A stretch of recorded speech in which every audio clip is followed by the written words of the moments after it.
We're going to be talking today about how to stop taking things personally. And why this matters is if you've ever done this before, you know you're giving up your peace of mind. You're setting yourself up for struggle if you're taking things personally. What you may not know is that taking things personally is actually a sign of low self-esteem. So we're going to give 3 really practical strategies for how to stop taking things personally, which will in fact also improve your self-esteem. So taking things personally, that's like the most common human condition in the world. Like everyone I know, I don't think there's anybody in the world that has never taken something personally. So it's an epidemic, right? We're conditioned. I think you're right. It's human condition. We're conditioned to want to be accepted. And we're always on the lookout for where we may not be fitting in or feeling like we're not accepted or not liked. So yeah, I think it's conditioning. Yeah. And taking things personally, you know, when you get defensive about something, that it is something that you hold true to yourself, something that you believe in, that you want to protect. So there has to be a reason why you're putting up such a defense. Yeah, absolutely. Yeah. So I want you to think about this for a moment. Have you ever been on the receiving end of someone else taking something you did or said personally? This is a really good way to start to even connect this conversation. So I want you to think about the last time somebody got mad at you or upset or felt bad about something that you said or did, but quite frankly, you didn't mean it in the way they took it. Okay, this is a really great way to start, because our number one strategy here to stop taking things personally is to assume that others have the best intentions. Now, that's not easy. It's definitely easier said than done. Yeah. But I want you to think about this.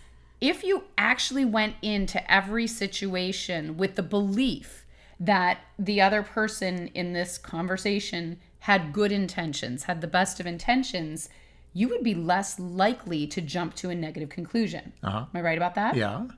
So I'm going to just give you an example. When I was a young practicing attorney, one day I was walking through the hallway and one of my partners, who was a really big deal at our firm, walked by me. He's kind of a big deal. He was kind of a big deal. He walked by me that morning and I said, "Hey, Jim," with my big happy smile on. And he literally grumbled. He said something under his breath. I wasn't even sure what he said, but he certainly did not meet me with a friendly hello, but it was in fact more like a "what's good about it" kind of, not a good morning, what's good about it. And I had been out the evening before with him and with a few other attorneys. And so when I said a happy hello to him and he responded in an extremely, like his body language was extremely negative, I was so freaked out because I was just sure that he was mad at me, that I had said something, I had done something. So I was racking my brain. I literally lost so much energy that day, so much productivity. I even called one of my other partners who was there during that meeting and said, "Did I do something to offend him? What have I done?" And I was so worried about it. And it wasn't until later, like way later in that day, I learned that he lost a major, major case that he had been working on for literally years. So he was just in a bad place. Yeah, good reason to be upset. He had really good reason to be upset. But isn't it funny how we, as human beings, like we are narcissistic. I mean, maybe not at the highest level where you have certain people, but for the most part, we are always concerned about like how is it affecting us? Yeah. Why we are the most important one, like people in the world. Well, we should be, right? Because we are ourselves and we have to take care of ourselves and we're protecting ourselves, but it is definitely a type of coat that we wear around, protection to make sure that we don't get hurt. Yeah. So we're always on the lookout, and maybe it's that fight or flight thing that we have built into us, that when we are looking for things, you know, it used to be the tiger out in the wild, but now it's more about the personal hurt that we get. And I'm getting very philosophical right now, so I really want you to appreciate this. But yeah, maybe it is that, that it's really instinctive for us. Yeah. The need to fit in is so strong for Yeah, human in society, beings. right, for sure. And so I think one of the things that we're not as intentional enough about, that we could be way more intentional, is to assume that the people you come in contact with have the best intentions, that they're not out to hurt you, that they're not being critical of you, that they're not looking to judge you. Well, and like you said, with your story, people have bad days. People have bad weeks. Why did I have to make it about me? People have bad years. People have, things that are going on in their life. And I think we've done another podcast about this where we talked, about just people, you don't know what's going on in people's lives. And I'm always blown away to hear that people have things going on in their lives that are like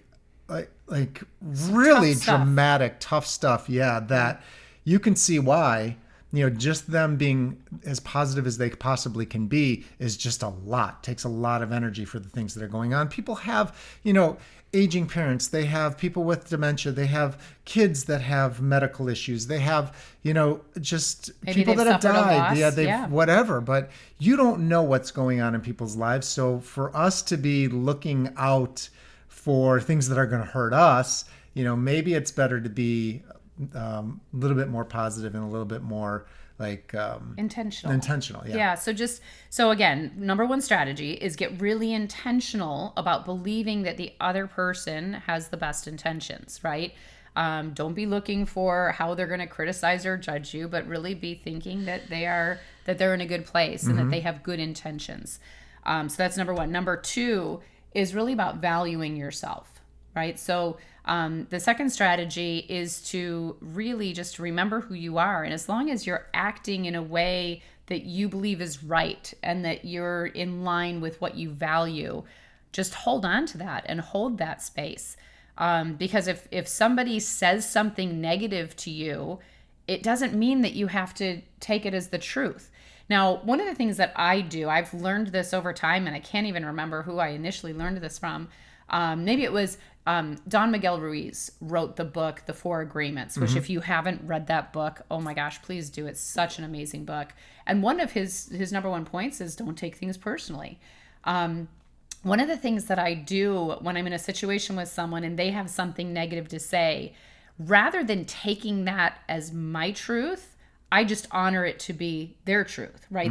If their perception is something negative, that's just their space. It doesn't have to be my space. I don't have to take that on, but I do honor that that's how they see life. And that just is what it is. So there's really sort of a separation there where you get to do you and I'll do me. And if you come at things from a negative space, I just allow that to be the way that you see the world. It's not necessarily my truth, but I honor that it's your truth. Yeah. Yeah. And I think an example of that, and it's one that has become so much bigger now that because social media is involved, is just politics.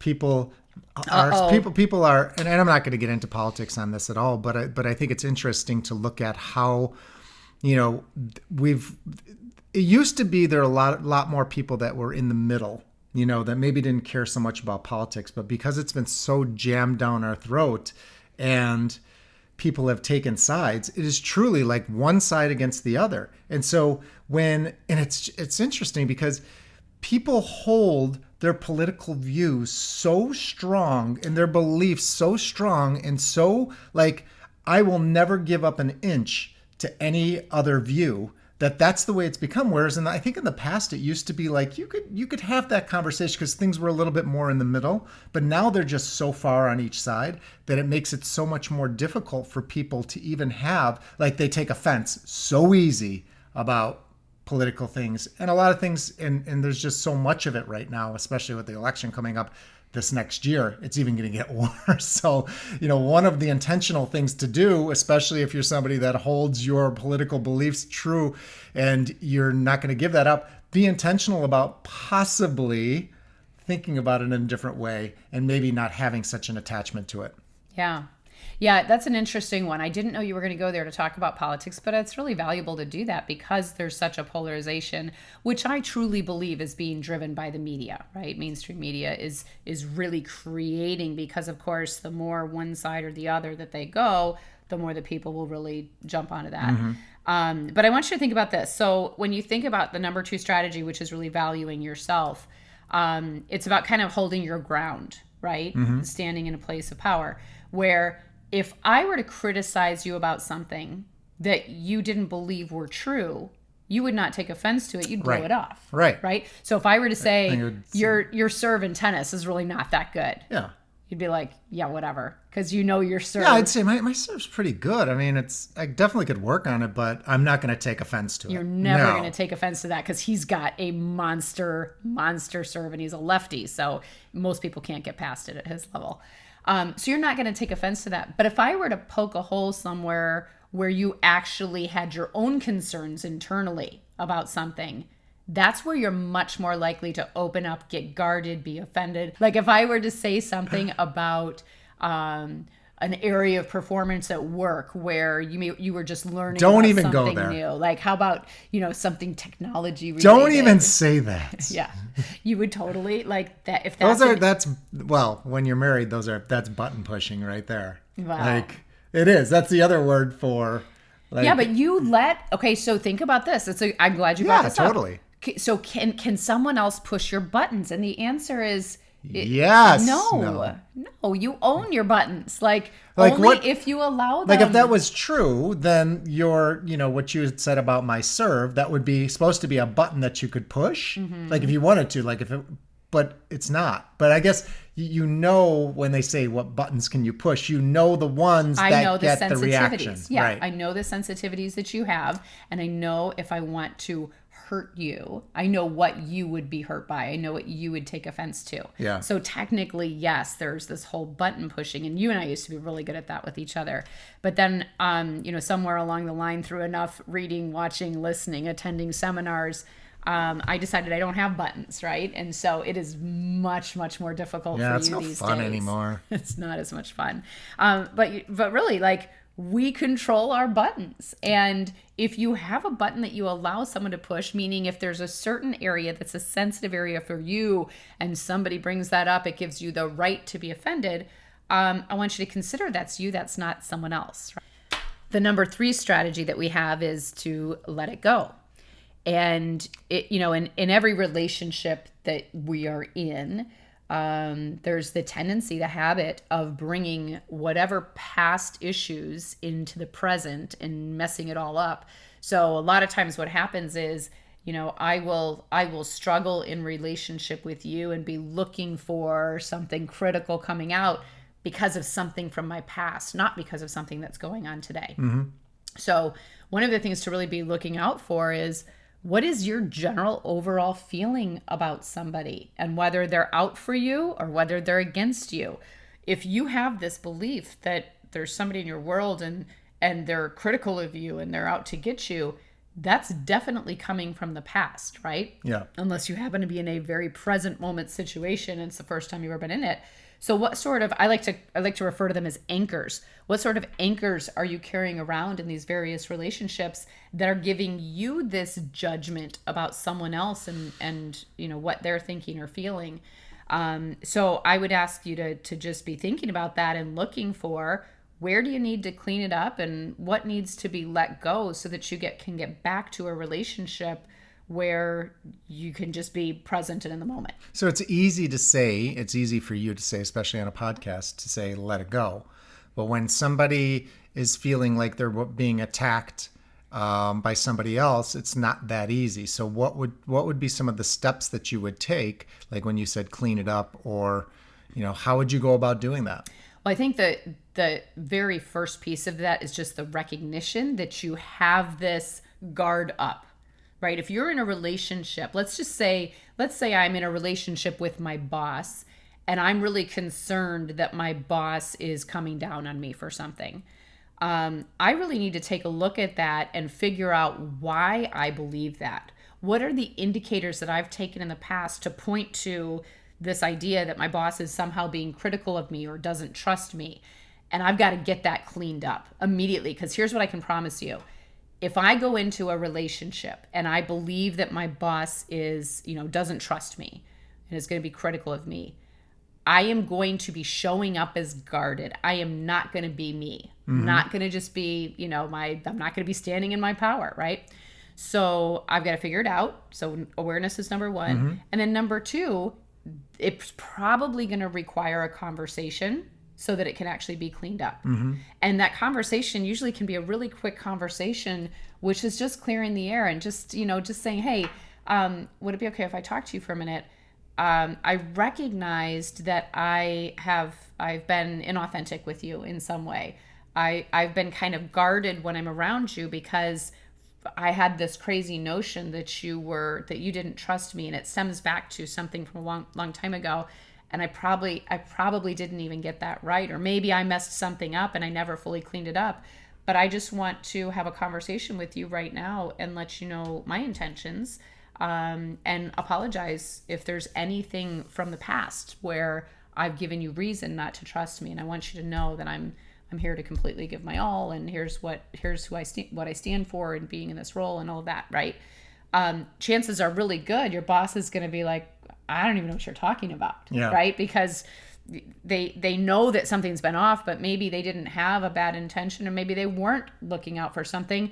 But guaranteed, just through body language, if you're concerned about what somebody else is thinking of you, your body language is gonna show something. They're not gonna know what it is, but it's gonna show something inauthentic. Yeah, it takes a lot of energy to hold that up. Yeah. To be, worried about what other people are thinking about you, to be worried about what if people are criticizing you, to be worried about like being defensive all the time. Like that's a lot of energy. It's a lot of energy, and it's quite frankly, it's useless energy, and you're suffering inside the whole time.